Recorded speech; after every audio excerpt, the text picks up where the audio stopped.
आज third year class में हम काकू के सब्जेक्ट को आपको पढ़ाएंगे। काकू क्या है, संगीत में उसकी क्या उपयोगिता है, उसका क्या महत्ता है, उसका क्या स्थान है, इसके बारे में। तो सबसे पहले हम आते हैं कि काकू किसे कहते हैं। काकू एक टेक्निकल टर्म है संगीत की, सांगीतिक भाषा कह सकते हैं इसको हम। हमारे संगीत में प्रायोगिक और सैद्धांतिक दोनों ही धाराएं चलती हैं, और इन सब के जो मूल में महर्षि भरत का एक नाट्यशास्त्र है, आपको पहले भी बताया है, उसका रोल है, उसको फॉलो करते हैं। तो भरत के बाद जितने भी शास्त्रकार हुए हैं, मतंग हैं, शारंगदेव हैं, आधुनिक संगीतकार हैं, ग्रंथकार हैं, उन सभी ने भरत को ही फॉलो किया है। और उसमें प्राचीन विषयों में एक काकू टॉपिक है, काकू एक सब्जेक्ट है जिसका बहुत चर्चा की गई है। आजकल उसका प्रचलन थोड़ा सा कम है। प्रचलन का मतलब है उसके बारे में हम लोग कम चर्चा करते हैं, पर काकू की महत्ता उतनी ही है जितनी पहले थी संगीत में। तो अब हम सब्जेक्ट पे आते हैं कि काकू क्या है। काकू शब्द का जो व्युत्पत्ति है वो लौल्य यानी चंचलता के अर्थ में ली गई है, और संस्कृत के कक धातु से हुई है। लौल्य का अर्थ है स्वर की विचित्रता, और कक का अर्थ है जीवा। अतः जीवा के प्रभाव से जो भी हम संपन्न करते हैं उसको हम काकू कहते हैं। कंठ की विभिन्नता से ध्वनि में जो भेद उत्पन्न होता है, जो वैरायटी आती है, उसको हम सिंपली काकू कहते हैं। काकू शब्द का प्रयोग अधिकतर प्राचीन काल में नाट्य के संदर्भ में किया जाता था, लेकिन अभी इस समय गायन में भी बहुत प्रभावी है। भरत ने काकू शब्द की जो व्याख्या है वो 17वें अध्याय में की है अपने नाट्यशास्त्र में। उससे रस निष्पत्ति की बात को उन्होंने एक्सप्लेन किया है कि रस निष्पत्ति में काकू का जो रोल है एक बहुत महत्वपूर्ण है। काकू एक बहुत महत्वपूर्ण फैक्टर है। उसका अर्थ उन्होंने जो बताया है वो एक ही शब्द को अलग अलग अर्थों में ज्ञान होना काकू है।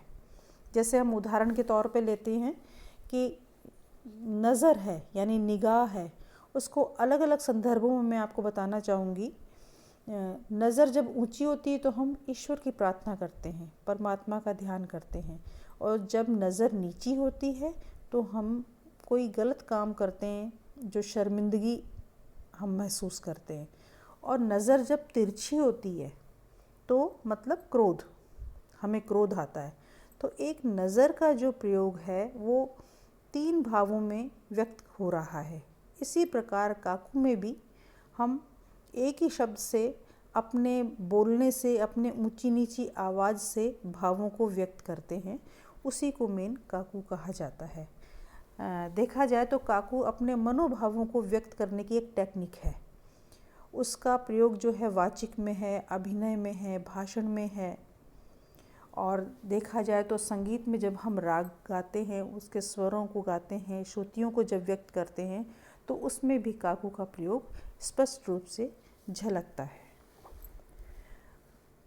काकू के बारे में रस के संदर्भ में काफ़ी इसकी चर्चा की है भरत ने, और इसके उन्होंने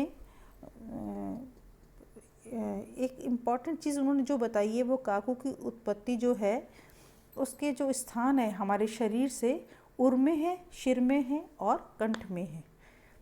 इसको शरीरी वीणा यानी मनुष्य के शरीर में जहाँ से काकू की उत्पत्ति होती है वो 3 जगह उन्होंने बताई हैं, उर, शिर और कंठ।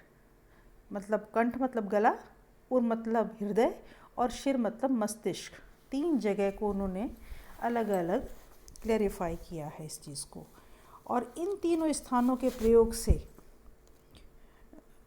भरत ने बताया है कि दूर स्थित व्यक्ति कुछ कहने के लिए ऊंची आवाज़ में बात करेगा, ऊंची ध्वनि में बोलेगा।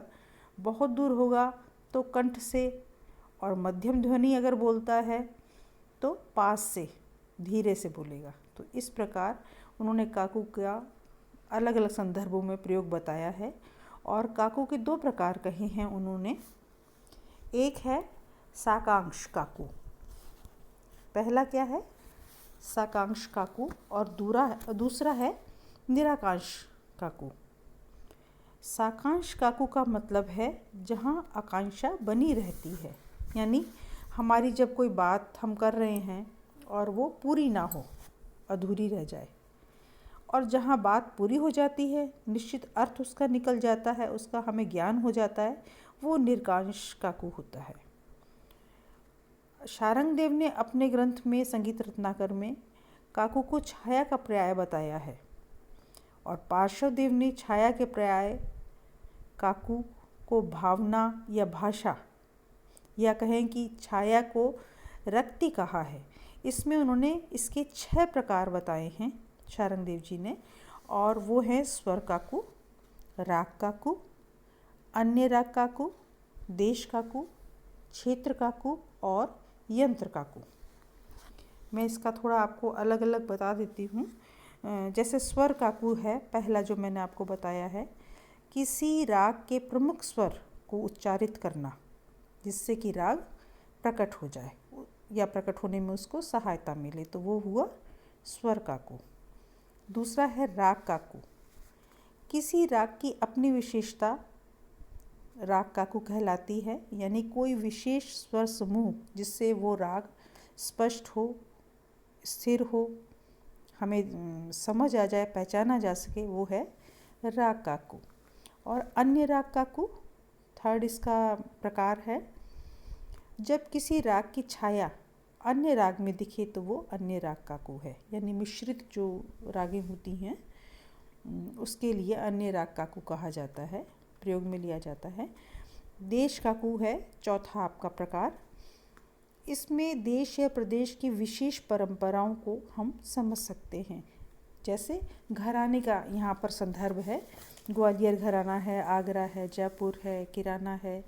मतलब गायक जब गाएगा तो अलग अलग शैलियों में गाएगा, और उसके गाने से हमें ये पहचान में आ जाएगा कि भाई ये अमुक घराने से गायक गा रहा है, उस घराने की गायकी को फॉलो करते हैं।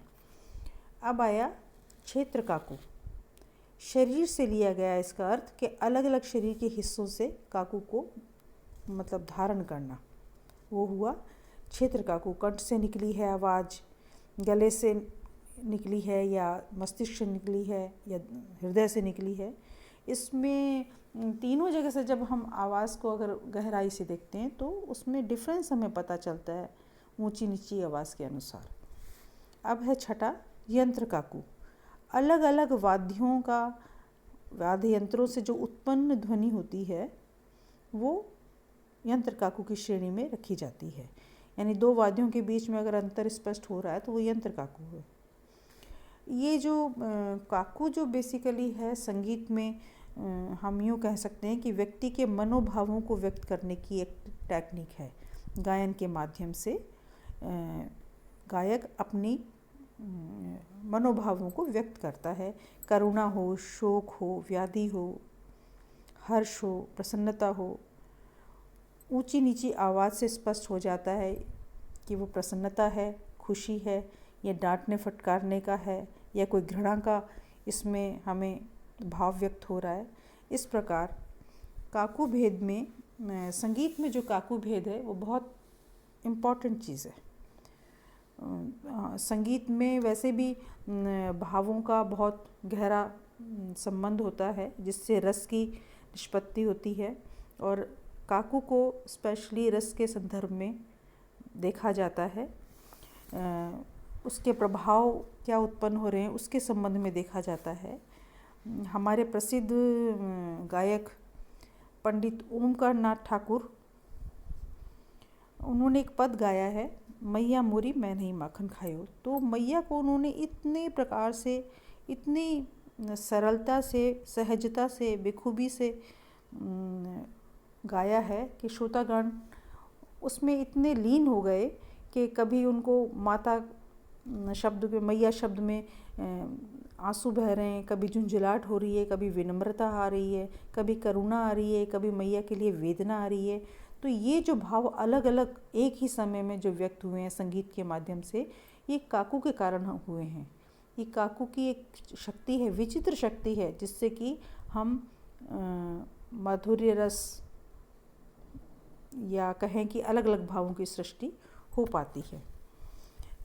काकू का अभिप्राय प्राय मतलब हम एक नॉर्मल जैसे देखते हैं, इतना सारा मैंने आपको भी डिटेल बताई है, उससे यही है कि हम उसके भावों को, अपने भावों को स्वर के माध्यम से, राग के माध्यम से श्रोताओं को बता सकें, आवाज़ लगाने के तरीके से, उसके अंदाज से उसके मूल भावों को हम दर्शा सकें।